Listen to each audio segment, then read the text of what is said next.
नमस्कार, आज के मुद्दे में आप सभी का स्वागत है। मैं हूं आदित्य नामदेव। छत्तीसगढ़ में एनएसए पर बवाल मचा हुआ है। नारायणपुर में घटना होती है और उसके बाद कहीं ना कहीं ये बात सामने आती है। कवासी लखमा का आप बयान देख लीजिए, आप अमित जोगी का बयान देख लीजिए, कहीं ना कहीं घूम फिर के एक बात आती कि इस पूरी घटनाक्रम के पीछे केदार कश्यप थे। अब केदार कश्यप थे या नहीं थे ये तो खैर जांच का विषय है, लेकिन एक बात बहुत साफ है कि शांत बस्तर जो है वो कहीं ना कहीं सुलग रहा है। ऐसे में इस शांति को वापस स्थापित करना सरकार की जिम्मेदारी है। अशांति जो फैल रही है उसको रोकना सरकार की जिम्मेदारी है। अब सरकार के पास आखिर इसके लिए हथियार क्या है? सरकार के लिए हथियार है रासुका, राष्ट्रीय सुरक्षा कानून। हालांकि इसको लेकर अलग अलग अभिमत है कि सबका यह कहना था, पहले कांग्रेस भी कहती थी कि इसका दुरुपयोग होता है। अब भारतीय जनता पार्टी यही कह रही कि आदिवासियों को जो कन्वर्जन कराया जा रहा है ईसाई धर्म में, वो कन्वर्जन कहीं ना कहीं और तेजी से हो, और कन्वर्जन को रोकने की बजाय सरकार ऐसा कानून बनाकर जो लोग रोकवाने का प्रयास करेंगे उनके खिलाफ कड़ी कार्रवाई करने के लिए कानून लेकर आई है। खैर, भारतीय जनता पार्टी का अपना तर्क है, कांग्रेस का अपना तर्क है, लेकिन आखिर इसके पीछे है क्या? पूरी बात हम समझने की कोशिश करेंगे कि आखिर सुरक्षा पर सियासत हो क्यों रही है। और इस कार्यक्रम को शुरू करने से पहले हम आपको दिखाना चाहते हैं कि आखिर मुख्यमंत्री ने क्या कहा, बृजमोहन अग्रवाल ने क्या कहा, और आखिर ये पूरा मुद्दा है क्या। पॉलिटिकल पार्टी अपना अपना पक्ष इस मुद्दे पर किस तरह से रखती है, चलिए पहले आपको दिखाते हैं। की सरकार अब छत्तीसगढ़ में इमरजेंसी लगाने की तैयारी कर रही है। 3 जनवरी 2022 को एक छत्तीसगढ़ राजपत्र में असाधारण अधिसूचना जारी की गई है, जिसमें छत्तीसगढ़ के सभी 33 जिलों में कलेक्टरों को इस बात का अधिकार दिया जा रहा है कि वो किसी भी व्यक्ति के खिलाफ राष्ट्रीय सुरक्षा अधिनियम के तहत कार्रवाई कर सकते हैं। मुझे लगता है कि मुख्यमंत्री जी अब डर गए हैं, घबरा गए हैं, वो तानाशाही पर उतर आए हैं। पूरे देश में लगा हुआ है, कोई बोल पाता है क्या? यहाँ तो ये है कि भाजपा के खिलाफ बोलो तो धर्मद्रोही हो जाते हैं, दिल्ली सरकार के खिलाफ बोलो तो राष्ट्रद्रोही हो जाते हैं। किसी को बोलने का मौका मिलता है क्या? बोले कि तुरंत उसे इंटेलिजेंस से पहुंच जाती है। भारतीय जनता पार्टी, मैं आंकड़े बार बार बोल रहा हूँ, मैं आंकड़े उपलब्ध करा देता हूँ किसके समय में चर्च बना है, किसके समय में ज़्यादा धर्मांतरण हुआ है, वो आंकड़े चाहे तो आप ले सकते हैं। आपने क्या कहा मुख्यमंत्री ने और क्या कहा बृजमोहन अग्रवाल ने, अपनी अपनी पार्टी का अपना अपना तर्क है, लेकिन सवाल यही है कि अचानक इन 33 जिलों में रासुका लगाने की जरूरत क्यों आन पड़ी? क्या ये आहट है? नारायणपुर की जो घटना है, क्या पूरे प्रदेश में इस प्रकार की घटनाएं हो सकती? क्या ऐसा कोई इंटेलिजेंस इनपुट था सरकार के पास जो अचानक सरकार को ना चाहते हुए, मैं शब्द यूज कर रहा हूं, ना चाहते हुए भी रासुका लगाना पड़ा? हमारे साथ बातचीत करने के लिए 3 बेहद खास मेहमान मौजूद हैं। हमारे साथ धनंजय सिंह ठाकुर जी हैं, कांग्रेस के वरिष्ठ नेता प्रवक्ता हैं, बहुत स्वागत करता हूं उनका। हमारे साथ लक्ष्मी वर्मा जी हैं, भारतीय जनता पार्टी के प्रदेश उपाध्यक्ष हैं, बहुत स्वागत करता हूं मैं उनका। हमारे साथ वरिष्ठ पत्रकार हैं ईवी मुरली साहब, बहुत स्वागत करता हूं। सबसे पहले मुरली साहब के पास ही चलता हूं। मुरली साहब, रासुका मतलब बहुत साफ है, राष्ट्रीय सुरक्षा कानून, इसका समय समय पर विरोध भी होता है और देखा भी हमने कि कहीं ना कहीं ऐसी जगहों पर भी उपयोग हो जाता है जहां पर कई सवाल उठने लग जाते हैं। तो क्या, किस परिप्रेक्ष्य में, क्या छत्तीसगढ़ में 33 जिलों में जिस प्रकार से कलेक्टर को ये अधिकृत कर दिया गया कि वो रासुका लगा सकते हैं, ये छत्तीसगढ़ के परिदृश्य में इस रासुका को आप देख किस तरह से रहे? मुरली साहब। आदित्य जी, 2023 में चुनाव होना है और 2023 में जो चुनाव होना है उससे पहले ही दिसंबर महीने में आप देखते हैं नारायणपुर में कई तरह का हिंसा की घटनाएं हो जाती है। चर्च पर अटैक होता है, वहाँ के एसपी को चोट लगती है और कई दिनों से वहाँ पे कन्वर्शन का मामले को लेकर काफ़ी असमंजस की स्थिति बनी हुई है। और इससे पहले भी कवर्धा में भी इस तरह का घटनाएं हुई है। मुझे लगता है कि जिस तरह से जो सांप्रदायिक बातें जो छत्तीसगढ़ में पहले कभी नहीं हुआ, वो भूपेश सरकार में 2 बार इस तरह की घटनाएं हो चुकी है। एक बार कवर्धा में हुई है और एक बार यहाँ पे अभी नारायणपुर में बड़े पैमाने पर हो रही है। तो मुझे लगता है कि सरकार की सोच ये होगी कि अगर रासुका का जो प्रावधान है, अगर उसको इनैक्ट किया जाए तो शायद इस तरह की जो घटनाएं से बच सकती है। और एक ध्रुवीकरण की जो स्थिति बनी हुई है नारायणपुर वगैरह में, तो मुझे लगता है कि छत्तीसगढ़ सरकार की जो पहले प्राथमिकता यही होगा कि वो इस तरह की घटनाएं होने से उसको रोका जाए। और जिस तरह से जो पॉलिटिकल कन्वर्जन को लोग जो जिस तरह से पॉलिटिकल एक कलर दिया जा रहा है, उस पर भी किसी न किसी तरह से कार्रवाई किया जाए। ये ऐसा क्यों लग रहा है आप लोगों को कि ये आदिवासी संस्कृति को खत्म करने की साजिश है? भाई जो गलत करेगा उसके ऊपर कार्रवाई होगी। कोई ऐसा थोड़ी कि भारतीय जनता पार्टी का कोई नेता है, कार्यकर्ता उठाओ रासुका में बंद करो, उठाओ रासुका में बंद करो। भाई अगर गलत नहीं कर रहे हैं, किसी तरह की कोई गलती नहीं है, तो फिर डर किस बात का? लक्ष्मी जी देखिए, कांग्रेस की सरकार अभी रासुका ला रही है और वो जिस ढंग से अभी तक के धर्मांतरण और मतांतरण जो लगातार हो रहे हैं और इस पे जो उनका नजरिया रहा है, इससे स्पष्ट होता है कि कहीं ना कहीं कांग्रेस की सरकार जो है रासुका लाकर समाज में जो है धर्मांतरण हो रहे हैं उसको शह देना चाहती है। ये एक पत्र है एसपी सुकमा का और दूसरा पत्र है आयुक्त का, चुरेंद्र जी का। ये 2021 का है ये दोनों पत्र।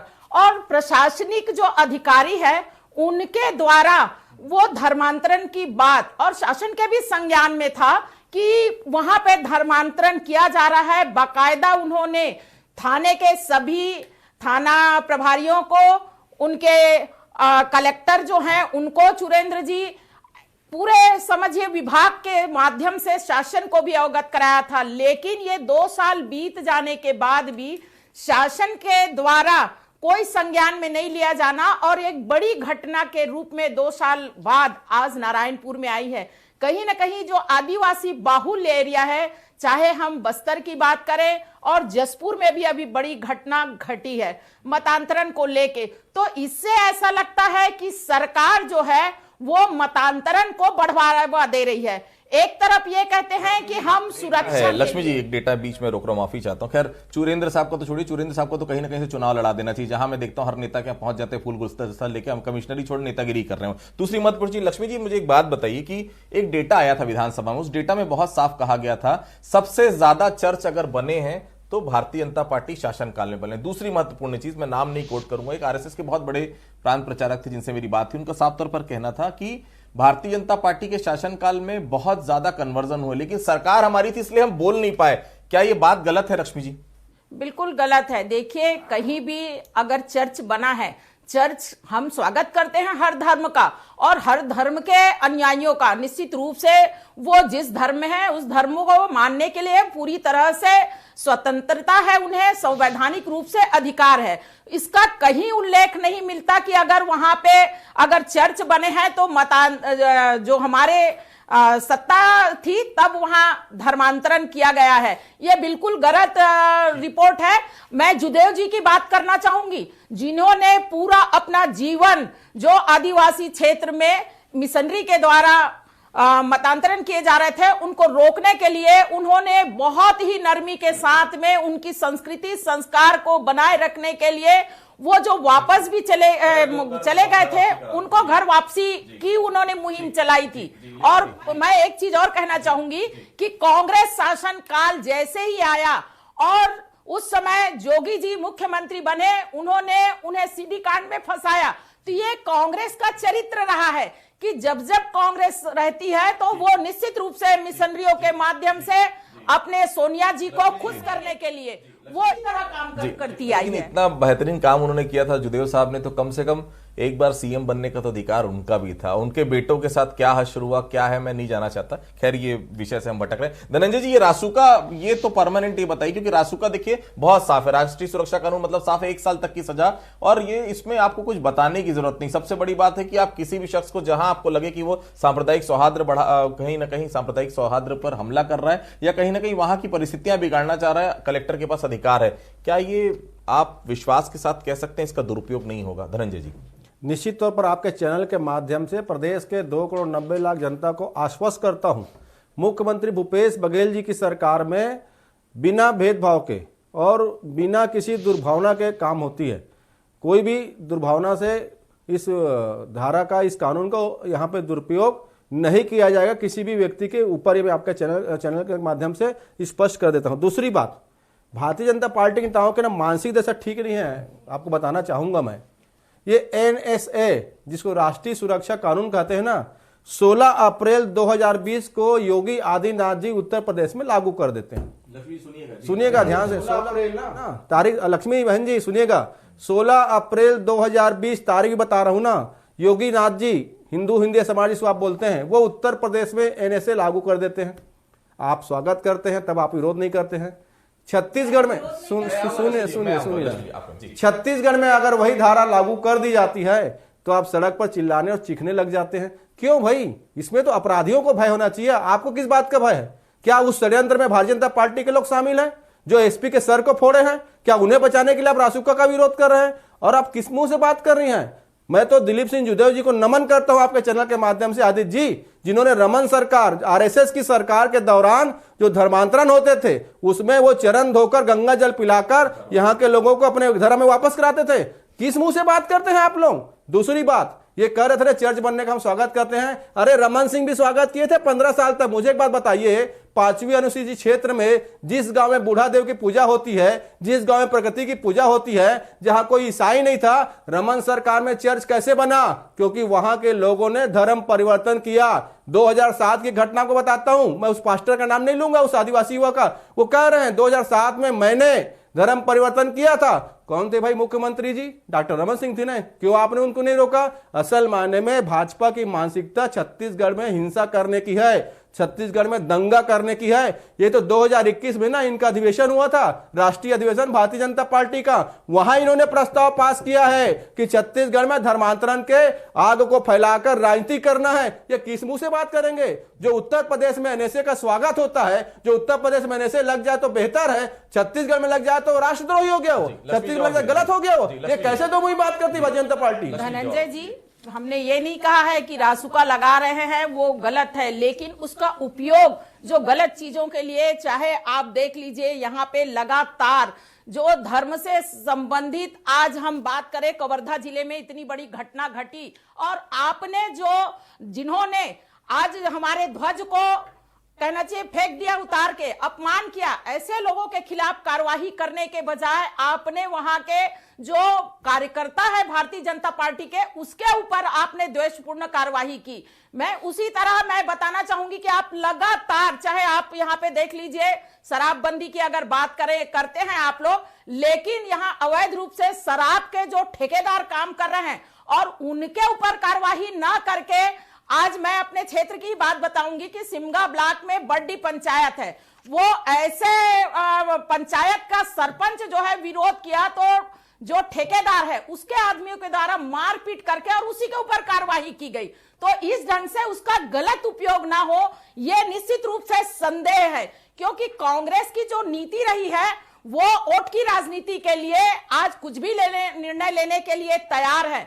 आपने जनता को तो ठगा ही, लेकिन आप कानून लाकर, हम निश्चित रूप से हम कानून के खिलाफ नहीं है, लेकिन आपके जो विचार है और आपकी कथनी और करनी में जो अंतर है वो संदेह स्पष्ट धनंजय, संदेह है पूरा। थोड़ा सा संदेह को थोड़ा सा बदलिए। संदेह उसी को होगा, डरेगा वही जिसके मन में प्रदेश में वनस्ता फैलाने की सोच होगा, जो दंगा कराना चाहता होगा। ये कवर्धा की बात कर रहे थे ना, 9 लोग एक तरफ की गिरफ्तारी हुई, दूसरी तरफ की 11 लोगों की। वो कौन थे? रायपुर कवर्धा से बाहर से जो गुंडे पहुंचे थे आरएसएस और भाजपा का, और क्या कर रहे थे आपके पूर्व मुख्यमंत्री का बेटा अभिषेक सिंह जी, जानते हैं ना, वीडियो देखे ना, किस प्रकार से वह अभद्रता कर रहे थे। क्या ये शोभा देता है? गुंडागर्दी करना शोभा देता है? आपको किसने अधिकार दिया संविधान को हाथ में लेने का? वैसे भी आप लोग तो बाबा साहब भीमराव अंबेडकर के संविधान को मानते ही नहीं है, क्योंकि आपसे जुड़े लोग जंतर मंतर में उसकी प्रतियां जलाए थे। आप तो संविधान बदलने की बात करते हैं। आप कैसे लोगों का सम्मान करेंगे? आपका काम हिंसा करना है, षड्यंत्र करना, यह स्पष्ट समझ में आता है। और पूरे चैनल के माध्यम से बता देता हूं, छत्तीसगढ़ की जनता को डरने की आवश्यकता नहीं है, लेकिन कोई हिंसा करेगा, चाहे किसी धर्म का हो, किसी समाज का हो, जो सांप्रदायिकता फैलाएगा, जो दंगा करेगा, उस पर कड़ी कार्रवाई की जाएगी, क्योंकि प्रदेश के 2 करोड़ 90 लाख जनता की सुरक्षा का मामला है। और भाजपा पहले योगी नाथ से उस एनएसए लगाने का कारण पूछ ले, उसके बाद यहां पर सवाल जवाब करे। मुरली साहब, बस्तर के कुछ गांवों का दौरा किया था मैंने, ये जैसी घटना सामने आई थी उसमें एक बात बहुत साफ थी, मतलब कई बार तो ऐसा लगता था कि ये पारिवारिक कला है क्या, 3 भाई एक साथ रहते हैं, एक भाई को हिस्सा थोड़ा सा कम मिला, उसने देश में आकर ईसाई धर्म कबूल कर लिया, बाकी 2 भाई इंतजार करते रहे। कब इंतजार करते रहे? या तो वो खत्म हो, या उसकी मृत्यु हो, या उसके बच्चों की शादी हो। क्या ये जो छोटा सा एक मैटर था, बहुत परिवार का मैटर था, आपस में सुलझ सकता था, लेकिन जैसे ही उसका निधन होता है, दफनाने के लिए जमीन तक नहीं देते, 48 घंटे लग जाता है पुलिस को लॉ एंड ऑर्डर मेंटेन करने में। ये आज की परिस्थिति तो नहीं है। लक्ष्मी जी भारतीय जनता पार्टी का पक्ष रख रही, बहुत अच्छी बात है। धनंजय कांग्रेस का पक्ष रख रहे, बहुत अच्छी बात है। लेकिन ये कन्वर्जन आज का नहीं, 4 साल में इतने कन्वर्जन हो ही नहीं सकते। गांव के गांव कन्वर्ट हो चुके हैं बस्तर में। अगर कभी जाएं बस्तर में, लक्ष्मी जी जाएं, धनंजय जी दोनों साथ में जाएं, गांव के गांव कन्वर्ट हो चुके हैं। आज से नहीं, सालों से हुए। इसका हल क्या है मुरली साहब? कांग्रेस बीजेपी तो हल नहीं हो सकता, इसका हल दोनों ही पार्टियों को बैठकर निकालना पड़ेगा। मुरली साहब। आदित्य जी, कन्वर्जन जो है उसका कोई पॉलिटिकल सॉल्यूशन नहीं है। कन्वर्जन क्या है, आप अगर देखेंगे पुराने समय से ही बस्तर में आप देखेंगे डेवलपमेंट का कोई किसी तरह का कोई प्रावधान था नहीं वहां पे। पुराने जो सरकार में, मेरे बेटे की तबीयत खराब हाँ, थी, पानी में मुझे वो कुछ घोल के दिए, मैं पी ली तो मैं उस दिन से ईसाई धर्म में आ गई। ये तो देखिए केवल अज्ञानता है। वो तो अज्ञानता है। नहीं, नहीं, देखिए वहां पे मिशनरीज का जिस तरह से काम हुआ है, मिशनरीज ने वहां पे हेल्थ को बेहतर किया है, एजुकेशन को बेहतर किया है, और सरकार ने धीरे धीरे जैसे जैसे डेवलपमेंट लाया, और लोगों को जब मिशनरीज का जो वहां पे जिस वक्त मिशनरीज वहां काम कर रहे थे तो हिंदू धर्म के लोग वहां पे बहुत ज्यादा काम नहीं हो रहा था, क्योंकि आदिवासी जगह थी तो वहां पे लोग जाते नहीं थे। तो मिशनरीज वहां पे काफी समय से काम कर रहे हैं, तो जैसे जैसे काम कर रहे थे तो कन्वर्जन भी हो रहा था। तो कन्वर्जन एक पार्ट था उनका काम करने का। तो धीरे धीरे लगभग 90% लोग आज बस्तर में कन्वर्टेड है। तो जो जिस तरह से एक सोशियो इकोनॉमिक प्रॉब्लम वहां पे क्रिएट हुआ है, जो लोग कन्वर्ट हुआ है, कुछ लोगों की स्थिति बेहतर हुई है, कुछ लोग पढ़ लिख के बाहर चला गया है, तो कुछ लोग वहां पे रोजगार के तलाश में है। तो जो सोशियो इकोनॉमिक प्रॉब्लम जो क्रिएट हुआ है वो धीरे धीरे बढ़ते जा रही है। तो इसमें एक तरह से सरकार को वहां पे विकास का कार्य तेजी लाना होगा, और वहां के जो जिस तरह से भी जो एक पॉलिटिकल इंटरफियरेंस जो है उसको कम करना होगा। तो इसमें सेंट्रल लेवल से भी कुछ चीज होनी चाहिए कि भाई अगर आपने हिंदू धर्म में जन्म लिया तो आप हिंदू धर्म में रहिए, क्रिश्चियन में रहे तो आप क्रिश्चियन। लेकिन एक बात हम यहाँ, क्योंकि बहुत लचीला है हमारा संविधान, बहुत साफ कहता है आपको बिल्कुल अधिकार है आप जिस धर्म की भी पूजा अर्चना करना चाहें। लेकिन बात वही आती है, आप प्रूफ कैसे करेंगे कि उसमें लोभ आया? आप प्रूफ कैसे करेंगे उसमें कहीं ना कहीं कोई आपको बहकाया या किसी तरह से आपको उस धर्म को पालन करने के लिए उसने बाध्य किया? ये तो अपन कभी पकड़ सकते ही नहीं मुरली साहब। कैसे इसका निवारण क्या है? ये तो धर्म की जो बात है, फेथ है। फेथ कहते हैं कि अगर मुझे अगर क्रिश्चियनिटी में फेथ आ गया तो मैं उस धर्म को कबूल करता हूं, या जो हिंदू धर्म के जो लोग हैं। और सबसे बड़ी बात है कि जितने लोग भी कन्वर्जन हुआ है, तो जो हिंदू धर्म में जिस तरह से जो जातिवाद का जो है उस वजह से लोग परेशान होकर, कई लोग तो कन्वर्जन अपने आप लिया हुआ है। और केवल छत्तीसगढ़ में नहीं, कई जहां पे केरल में भी अगर आप देखेंगे तो पहला जो कन्वर्जन वहीं पे शुरू हुआ। और उसकी वजह यह थी कि जो हिंदू धर्म में जिस तरह से कास्टिज्म है उसको लेकर काफी लोग परेशान थे। तो उस वजह से कई लोगों ने कन्वर्जन या हिंदू धर्म छोड़कर क्रिश्चियनिटी या इस्लाम धर्म को कबूल किया है। तो वैसे ही यहां पर भी जो मिशनरीज आए उनका काम यही रहा है कि भाई हिंदू धर्म में जो कुरीतियां हैं, सबसे पहले तो हिंदू धर्म में जिस तरह से कास्टिज्म है उसको कम करने का कोशिश करना होगा, और समान अधिकार सबको दिया जाना चाहिए। जब तक समान अधिकार आप नहीं दोगे, लोगों को हर धर्म के बारे में जानकारी नहीं होगी। राजनेताओं को इस पर बहुत ज्यादा नहीं पड़ना चाहिए, राजनेता अपना काम करे। जिसको ये फेथ का मामला है, ये पर्सनल मामला है, इंडिविजुअल मामला है। लोगों को अगर कन्वर्जन होना है, क्रिश्चियनिटी कबूल करना है तो वो करे। लेकिन अगर आप उसमें जाके उसको एक पॉलिटिकल कलर देने का कोशिश करेगा तो इस तरह का सांप्रदायिक वैमनस्यता बढ़ेगी। बिल्कुल। लक्ष्मी जी, केदार कश्यप जी की बात मैं करूंगा। नारायणपुर से विधायक हुआ करते थे, इस बार चुनाव हारे। 4 साल तक अता पता नहीं दिखा मुझे। अचानक नारायणपुर में घटना होती है, अचानक वो आ जाते हैं, एक दल जाता है वहां पर। सभी आपके सांसद भी थे राजनांदगांव वाले, रोने लग जाते हैं। वो साफ तौर पर बताते हैं कि आदिवासियों के साथ बहुत अत्याचार हो रहा है। क्या लक्ष्मी जी वाकई में आज से ही अत्याचार हो रहा है? वहां उनकी जिम्मेदारी नहीं है कि ये सिर्फ सरकार की जिम्मेदारी है कि कन्वर्जन हो रहा है, आदिवासियों की संस्कृति लुट रही है, ईसाई बनाया जा रहा है? भाई वो भी तो विधायक रहे, लगातार मंत्री रहे, कद्दावर मंत्री कहलाते थे। और सबसे बड़ी बात है, इतने बड़े परिवार से जुड़े बलीराम कश्यप जी के पुत्र। क्या खुद रोकने का प्रयास आज तक नहीं हुआ लक्ष्मी? देखिए 70 साल से जब हम आज़ाद हुए हैं, और तब से यहाँ पे जो अंग्रेज जो हैं वो जिस ढंग से यहाँ पे पहले भी उनकी मिशनरी चल रही थी, और आज़ादी के बाद भी वो मिशनरी लगातार काम करती रही। तो कहीं ना कहीं ये बड़ा दोष एक कांग्रेस शासनकाल का है, क्योंकि लंबे समय से वो शासन में रही है। और ईसाई मिशनरी को आज भी जितने प्रश्रय जो है वो कांग्रेस सरकार में मिलती है। वो बस्तर जो है वो मैं ये नहीं कहती अछूता था, लेकिन वहां उस गति से जो धर्मांतरण मतांतरण की स्थिति नहीं थी। लेकिन आज जो स्थिति बिगड़ती जा रही है, और भूपेश बघेल जी का एक ट्वीट सामने आया था। मैं इस पत्र को आपको दिखाना चाहती हूं, जिसमें उन्होंने स्पष्ट रूप से ट्वीट किया है कि मैं जो है वो मिशनरी के साथ या क्रिश्चियन समाज के साथ हूं। तो क्या वो आदिवासी समाज के साथ नहीं है? मतलब इस तरह से अगर कोई मुखिया प्रदेश का अगर बात रखता है तो निश्चित रूप से संदेह तो पैदा होता है आम जन में, क्योंकि शासन और प्रशासन जो है उसकी भी बड़ी भूमिका है। आज अगर एक राज्य का सीएम है, उसकी मुस्लिम भी उसका मुख्यमंत्री है, वो ईसाई धर्म के लिए भी उनका मुख्यमंत्री है, तो जो भी प्रताड़ित वर्ग या जो भी वर्ग पहुंचेगा वो अगर ये ऐसा बोल दिया कि मैं आपके साथ हूं, तो इसका मतलब ये कैसे है कि मैं आदिवासी के साथ नहीं? ये नहीं समझ में, ये क्या केवल पॉलिटिकल उनको ट्वीट करना था कि मैं दोनों जाति के साथ हूं करके? तो ये मैं लेता हूं जी, लक्ष्मी जी कंप्लीट करेंगे।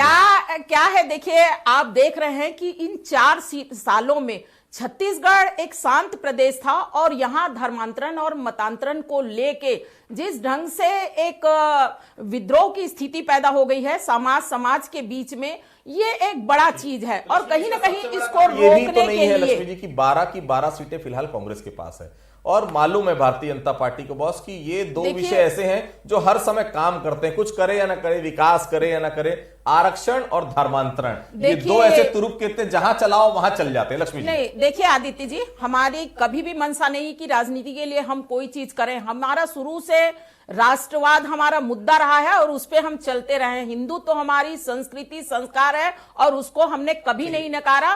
भारतीय जनता पार्टी सबके सामने उस चीज को स्वीकार करती है कि हमारी संस्कृति संस्कार को हम बनाए रखना चाहते हैं, और इस बात को लेके यहाँ जो एक वैमनस्यता पैदा किया जा रहा है उसके हम खिलाफ हैं। जी देखिए, इन्होंने ट्वीट के जिक्र किया, लक्ष्मी जी की थोड़ी सी याददाश्त तो मैं तेज कर देता हूं। श्री नरेंद्र मोदी जी के एक ट्वीट आया था कि वो पोप के साथ खड़े हुए थे, तो क्या ये माना जाए कि नरेंद्र मोदी के संरक्षण में मिशनरी चल रही है? मोहन भागवत जी, अभी क्रिसमस डे था जो 25 तारीख, पूरे देश भर के मिशनरियों को, उनके फादरों को, उनके पास्टरों को बुलाकर क्रिसमस भोज कराते हैं। तो आरएसएस क्या चाहती है? क्या यहाँ पे धर्मांतरण होते रहे? आपके जेपी नड्डा जी मजार में जाके दुआएं करते हैं कि इस देश को नरेंद्र मोदी सरकार के प्रकोप से बचा के रखा जाए। गए थे ना बाजार में, तस्वीर दिखा दूं आपको मैं। आप झूठे आरोप लगाकर ना अपने पाप को नहीं छुपा सकते हैं। और रही बात, भारतीय जनता पार्टी तो 38 साल पुरानी है। आपके आरएसएस के जो लोग हैं ना, जो अंग्रेजों के चाटुकारिता करते थे, कौन थे वो अंग्रेज? वो तो ईसाई क्रिश्चियन ही थे, जिसको सावरकर जी कहते थे कि इनकी जो है सत्ता यहां रहनी चाहिए। वो तो आजादी के खिलाफ थे। किस मुंह से आप बात करते हैं? आप आजादी के अरे खिलाफ सुन लीजिए ना, सुन लीजिए, सावरकर जी आजादी के खिलाफ थे और आरएसएस के लोग जो है आंदोलन के खिलाफ थे। बता दो कितने आंदोलन में शामिल हुए आरएसएस के लोग, कितने लोग शामिल हुए आंदोलन में आरएसएस के? सुनिए, कितने लोग शामिल बताएंगे आप? क्योंकि आरएसएस जो है सबसे ज्यादा समझिएगा देश की शांति के खिलाफ खड़ी हुई है। और मोहन भागवत जी जाके क्रिसमस डे भोजन महात्मा गांधी जी चाहते थे कि आजादी के बाद कांग्रेस भंग हो जाए, लेकिन राजनीतिक लाभ के लिए कांग्रेस ने उसको भंग नहीं किया। मतलब आप आजादी खिलाफ, आजादी के खिलाफ नहीं है, आजादी के खिलाफ आप बोल रहे हैं आजादी खिलाफ है, क्योंकि आप तो अंग्रेजों के चाटुकार थे, अंग्रेजों को जिंदाबाद कहते थे, अंग्रेजों को प्रणाम करते थे। ये स्पष्ट हो गया, आप तो आजादी खिलाफ, आजादी की लड़ाई कांग्रेस के बैनर तले हुआ ना, आरएसएस के तले नहीं हुआ। सारे लोगों ने मिलकर लड़ा। क्यों गए थे मोहन भागवत जी किस्मत भोज कराने के लिए? नहीं कर सकते। क्यों गए मोहन भागवत जी किस्मत भोज कराने? क्यों गए नरेंद्र मोदी जी पोप के पास? ठीक, लक्ष्मी सुन लेते हैं जी। जेपी नड्डा जी हजारों जरा बताएंगे। ये आप लोगों की विमनस्ता है, विमनस्ता। असल मायने में भारतीय जनता पार्टी जिस राज्य में, मैं छत्तीसगढ़ की बात नहीं करता हूं, जिस राज्य में सत्ता में ना हो वहां हिंसा करना, दंगा करना, सांप्रदायिकता फैलाना, उन्माद फैलाना इनका चरित्र है। तभी तो रासुका से डर रहे ना। आम किसान तो नहीं डर रहा है, आम एक तो नहीं डर रहा है। ये तो लोग जो है ना, लोगों के बोलने पे बंदिश लगाने वाले लोग हैं। क्या कर रहे नरेंद्र मोदी जी 8 साल से? तानाशाही, पत्रकार सवाल पूछ नहीं सकता, युवा रोजगार नहीं मांग सकता, किसान आंदोलन नहीं कर सकता, और जनता के ऊपर टैक्स लगाना, ये नरेंद्र मोदी जी की तानाशाही है। अब घोषी का बात 8 साल से इंदिरा जी ने क्षमता थी, घोषी तो बात कर लगाए, नरेंद्र मोदी जी में क्षमता ही नहीं है, अब घोषी तो बात कर लगा रखे हुए हैं। देखिए, आरक्षण और धर्मांतरण का मुद्दा लगातार हावी। अब रासुका में सियासत छत्तीसगढ़ में आने वाले समय में और भी कई अलग अलग तरह के रंग आपको देखने को मिलेंगे। फिलहाल रासुका पर सियासत जो है वो पूरे प्रदेश में जारी है। भारतीय जनता पार्टी का साफ तौर पर कहना है ये सब कुछ कांग्रेस की देन है और कांग्रेस जानबूझकर रासुका लगाकर भारतीय जनता पार्टी के कार्यकर्ताओं नेताओं को परेशान करने वाली है। और कांग्रेस का साफ तौर पर कहना है अगर आप गलत नहीं हैं तो डरने की कोई जरूरत नहीं। तो आप लोग हमारे साथ जुड़े, आप सभी लोगों का बहुत बहुत धन्यवाद। तो आज के मुद्दे फिलहाल इतना ही, कल इसी अन्य मुद्दे पर फिर से मुलाकात होगी।